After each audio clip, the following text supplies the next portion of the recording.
Hello everyone. आज हम पढ़ेंगे रेगुलेटिंग एक्ट ऑफ 1773 के बारे में। ठीक है, अभी डायरेक्ट इस पे जाने से पहले थोड़ा बैकग्राउंड समझ लेते कि हुआ क्या था।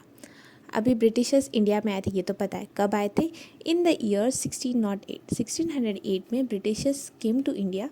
ब्रिटिशर्स मतलब कौन आया था? ईस्ट इंडिया कंपनी आई थी। ठीक है, ये ट्रेड करने के लिए आए थे हमारे यहाँ। इनको मिला था charter by Queen Elizabeth one. जब जो क्वीन थी तब ब्रिटेन की क्वीन एलिजाबेथ वन ने 1600 में इनको चार्टर दिया था कि एक्सक्लूसिव राइट होगा इनका कहाँ पे ट्रेड करने के लिए, इंडिया में। ठीक है, तो ये चार्टर लेके 1608 में इंडिया में आए ईस्ट इंडिया कंपनी। फिर आगे क्या हुआ? ट्रेड कर रहे थे, ठीक है, सब सही चल रहा था। लेकिन बाद में हुआ 1757 में बैटल ऑफ प्लासी, और वहाँ से इंडिया के टेरिटोरियल पावर्स के जो कॉन्फ्लिक्ट्स थे उसमें एंट्री हो गई ब्रिटिश की। ठीक है, तो ये हिस्ट्री का पार्ट है, ये तो हम अभी नहीं देखेंगे। अभी पॉलिटी में जाना है तो थोड़ा सा इसका बैकग्राउंड देते कि रेगुलेटिंग एक्ट के बारे में क्या। तो 1764 में हुआ था क्या? Battle of Buxar. ठीक है, 1764 में हुआ था बैटल ऑफ बक्सर।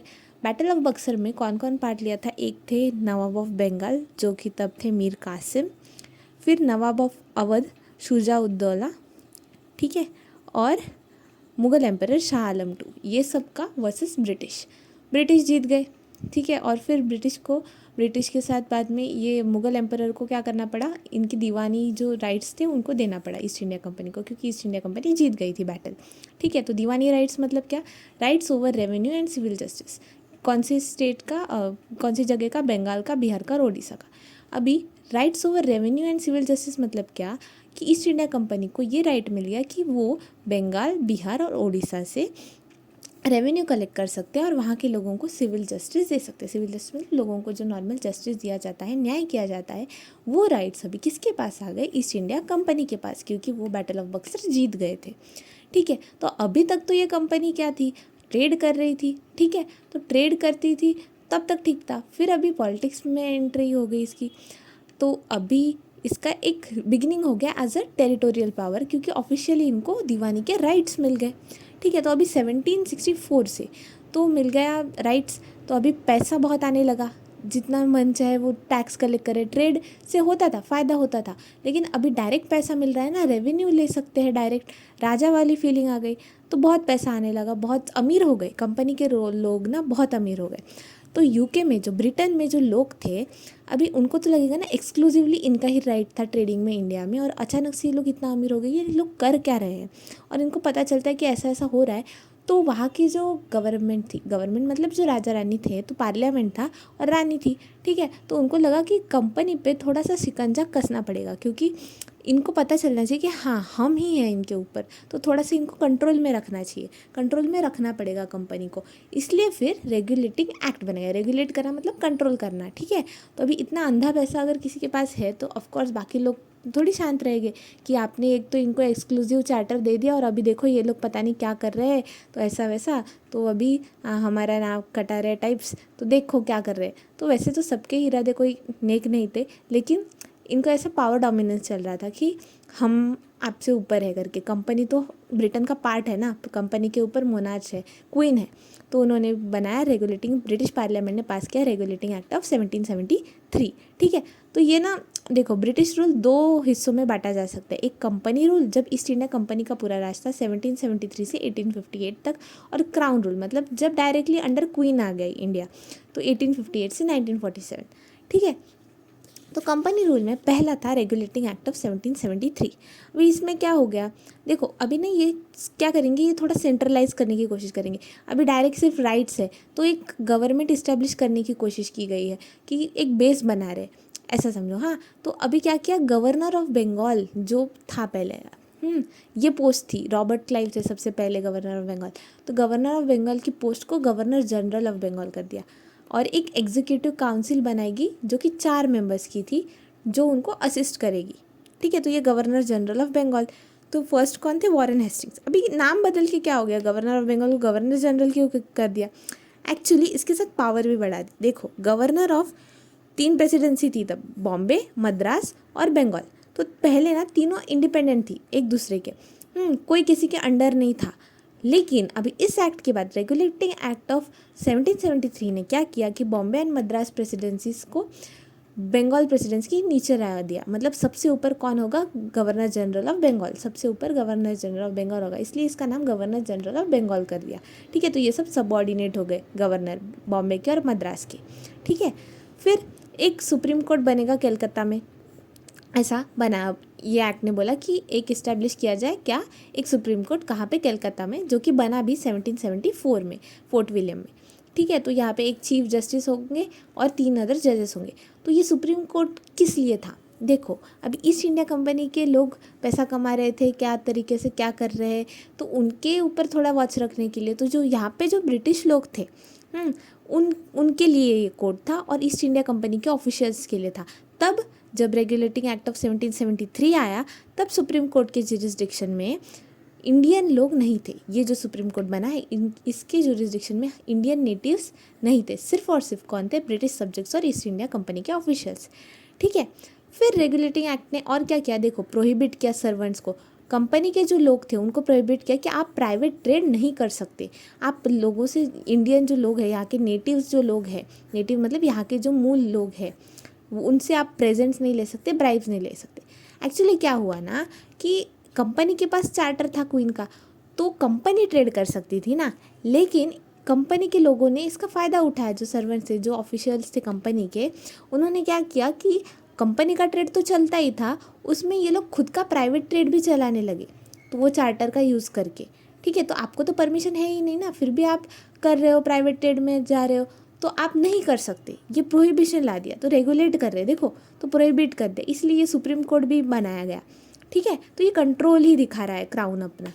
ठीक है, फिर रिक्वायर किया कि court of directors. Court of directors क्या है? कंपनी के जो हेड है ना, देखो बोर्ड ऑफ डायरेक्टर्स होते हैं बड़ी बड़ी कंपनी के, तो ईस्ट इंडिया कंपनी थी, तो कंपनी सी से कोर्ट ऑफ डायरेक्टर्स, ऐसा याद रखेंगे। कोर्ट ऑफ डायरेक्टर्स जो थे, इनको बोला गया कि आपको रिपोर्ट देनी पड़ेगी कि आपका रेवेन्यू कहाँ से आ रहा है, आप सिविल और मिलिट्री क्या अफेयर्स है आपके इंडिया में, क्या वॉर लड़ रहे हैं आप, क्या कर रहे हैं, ये सब का हमें रिपोर्ट चाहिए। पार्लियामेंट में आपको प्रेजेंट करना पड़ेगा, ब्रिटिश पार्लियामेंट। ठीक है, तो इससे क्या हो गया? ब्रिटिश गवर्नमेंट का कंट्रोल हो गया, स्ट्रेंथन किया, इस एक्ट ने स्ट्रेंथन किया कंट्रोल ब्रिटिश गवर्नमेंट का, किस पे? ईस्ट इंडिया कंपनी पे। ठीक है, फिर फर्स्ट स्टेप, इसका इंपॉर्टेंस क्या है? रेगुलेटिंग एक्ट ऑफ 1773 बस 5 फीचर्स थे। पहला, गवर्नर ऑफ बंगाल का नाम बदल के गवर्नर जनरल ऑफ बंगाल कर दिया। नाम बदलना इज सिग्निफिकेंट, और इसमें ये क्यों हुआ? क्योंकि बॉम्बे और मद्रास के गवर्नर्स को इसका सबऑर्डिनेट बना दिया। एक सुप्रीम कोर्ट बन गया कलकत्ता में 1774 में, ताकि ब्रिटिश लोगों को उन पे ही जुरिस्डिक्शन था इसका। इंडियन लोग इसमें जुरिस्डिक्शन में नहीं आते थे। फिर सर्वेंट्स को, जो कंपनी के लोग थे, उनको बोला कि आप प्राइवेट ट्रेड नहीं कर सकते, किसी से प्रेजेंस वगैरह नहीं ले सकते, और बोला जो कोर्ट ऑफ डायरेक्टर्स है, कंपनी के जो लोग हैं, गवर्निंग बॉडी है, उनको बोला कि आपको रिपोर्ट देना होगा पैसे के बारे में, सिविल और मिलिट्री अफेयर्स के बारे में, जो कि आप इंडिया में कैरी आउट कर रहे हो। ठीक है, ये था 5 फीचर्स। अभी ये एक्ट इंपॉर्टेंट क्यों हो जाता है? ये एक्ट इंपॉर्टेंट इसलिए है क्योंकि ये फर्स्ट स्टेप है, पहला स्टेप। जब ब्रिटिश गवर्नमेंट, अब तक तो भाई ट्रेड कर रहे तो ब्रिटिश गवर्नमेंट ने कुछ नहीं किया था, लेकिन अभी ये लोग पैसा छाप रहे थे, तो ब्रिटिश गवर्नमेंट ने क्या किया? फर्स्ट स्टेप लिया। एक स्टेप था कि हमारा कंट्रोल है आप पे। ठीक है, फिर इंडिया में जो अफेयर्स हो रहे हैं उस पर कंट्रोल किया।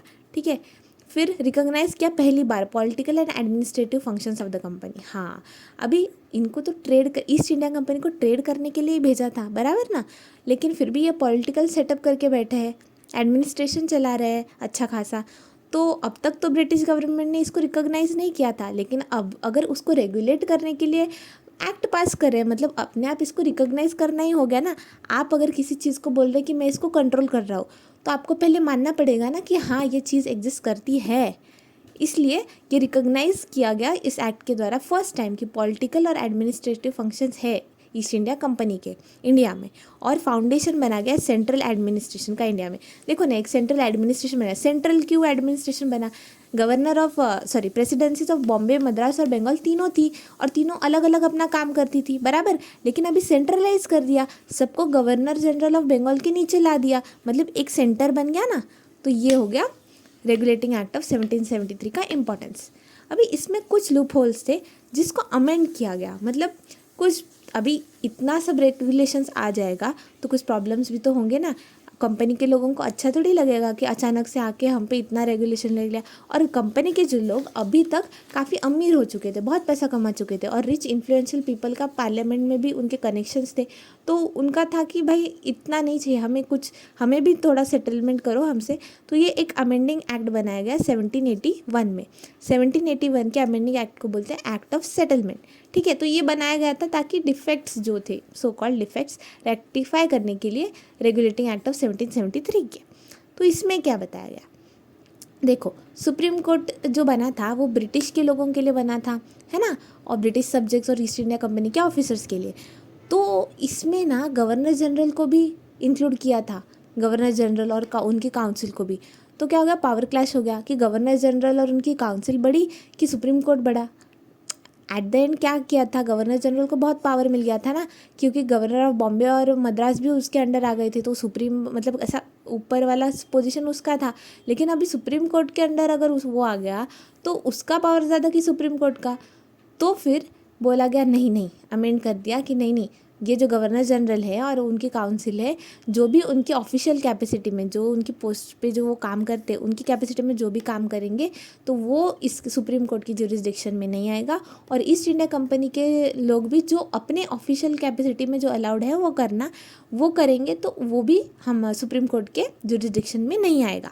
ठीक है, तो मतलब ये थोड़ा सेटलमेंट कर रहे हैं, है ना, कि हम आपको थोड़ा कंसेशन दे रहे हैं। ईस्ट इंडिया कंपनी के लोगों को बोला कि आप ऑफिशियली कुछ काम कर रहे उसमें दखल नहीं देंगे, और गवर्नर जनरल और काउंसिल को भी बोला कि सुप्रीम कोर्ट आपके एक्ट्स पे, ऑफिशियल एक्ट्स पे कुछ उस पर जुरिस्डिक्शन नहीं होगा। फिर क्या एक्सक्लूड कर दिया रेवेन्यू मैटर्स को और matters arising in collection of revenue from jurisdiction of supreme court. हाँ, अभी रेवेन्यू कलेक्ट करते थे ईस्ट इंडिया कंपनी के ऑफिशियल्स, तो वो मैटर्स और कुछ प्रॉब्लम्स हो गए रेवेन्यू कलेक्शंस में, ये सब भी डिस्प्यूट सुप्रीम कोर्ट के पास जाने लगे। तो गवर्नर जनरल को लगा कि भाई मेरा क्या पावर फिर, तो इसलिए ना सुप्रीम कोर्ट के जुरिस्डिक्शन से ये भी निकाल दिया। तो रेवेन्यू मैटर्स, देखो पैसे वाला मामला, पहले सेटलमेंट कर रहे हैं तो पैसे वाला मामला छोड़ दो भाई, ऐसा उन्होंने बोल दिया, तो पैसे वाला मामला छोड़ दिया, ये याद रखना। गवर्नर जनरल और काउंसिल और कंपनी के ऑफिशियल्स को जुरिस्डिक्शन से हटा दिया, ये याद रखना। फिर क्या बोला कि सुप्रीम कोर्ट का जुरिस्डिक्शन अब किन पे होगा, अभी रेवेन्यू जनरेट करने के लिए कौन मेहनत कर रहा है, इंडियन लोग कर रहे हैं ना, जो कलकत्ता में रह रहे थे वो कर रहे थे, बस ब्रिटिश वाले तो कलेक्ट ही कर रहे थे। इसलिए इंडियन लोगों का उस पर जुरिस्डिक्शन, सुप्रीम कोर्ट का जुरिस्डिक्शन उनके अंतर्गत भी आना चाहिए ना, इंडियन लोग भी उनके अंडर आने चाहिए। तो अभी बोला कि हाँ, सारे जो इनहेबिटेंट्स है कोलकाता के वो सब सुप्रीम कोर्ट के अंडर आएंगे, जो कलकत्ता वाला सुप्रीम कोर्ट था उसके अंडर आएंगे। और वो जो लोग हैं, अभी इंडियंस में तो भाई बहुत डाइवर्सिटी है, कितने सारे रिलीजन्स है, तो क्या बोले कि जितने डिफेंडेंट्स हैं, मतलब जो भी कोर्ट में केस चल रहा है, डिफेंडेंट्स होता है ना, दो साइड्स होती है, तो उनको कैसे ट्रीट किया जाए, हिंदूज़ को हिंदू लॉ के अकॉर्डिंग ट्रीट करो, मुस्लिम्स को मोमेडन लॉ के, मतलब उनके लॉ के हिसाब से उनको ट्रीट किया जाए, ऐसा, ताकि रिलीजियस इंटरफेरेंस ना हो, ऐसा। ठीक है, फिर अपील की गई कि भाई अपील जो प्रोविंशियल कोर्ट्स, प्रोविंसेस थी अलग अलग, तो वो कोर्ट्स की जो अपील्स थी, ठीक है, तो वो डायरेक्ट सुप्रीम कोर्ट में न ले जाते हुए आप गवर्नर जनरल की काउंसिल में भी ले जा सकते हैं। ये प्रोविज़न बना गया, मतलब देखो गवर्नर जनरल को पावर दे रहे हैं ना कि आप प्रोविंशियल कोर्ट से अपील आपके पास आ जाएगी, सुप्रीम कोर्ट के पास नहीं। ठीक है, फिर एम्पावर कर दिया गवर्नर जनरल इन काउंसिल को कि भाई आप रेगुलेशन बना सकते हो, प्रोविंशियल कोर्ट्स और काउंसिल कैसे चलेगी, इस पे आप रेगुलेट करना है उनको, तो आप गवर्नर जनरल इन काउंसिल बना सकती है। तो गवर्नर जनरल इन काउंसिल को थोड़ा पावर ज़्यादा मिल गया कि उनको रेगुलेशन कर सकते हैं प्रोविंशियल कोर्ट्स और काउंसिल्स पे, फिर अपील्स उनके पास डायरेक्ट जा सकती है, प्रोविंशियल कोर्ट्स के बाद सुप्रीम कोर्ट के पास नहीं जाएगी, और इनको सुप्रीम कोर्ट की जुरिस्डिक्शन से भी हटा दिया। और सुप्रीम कोर्ट की जुरिस्डिक्शन में अब सारे इंडियन लोग आ गए, सारे इंडियन मतलब जो कलकत्ता में रह रहे थे वो भी आ गए, मतलब ब्रिटिश तो थे ही, अभी बाकी के लोग भी जो रेवेन्यू जनरेट करने में हेल्प करे वो भी आ गए। ठीक है, तो ये था रेगुलेटिंग एक्ट ऑफ 1773, और उसमें जो जो डिफेक्ट्स हो गए उसके लिए amending act of 1781। That's it for the day, thank you.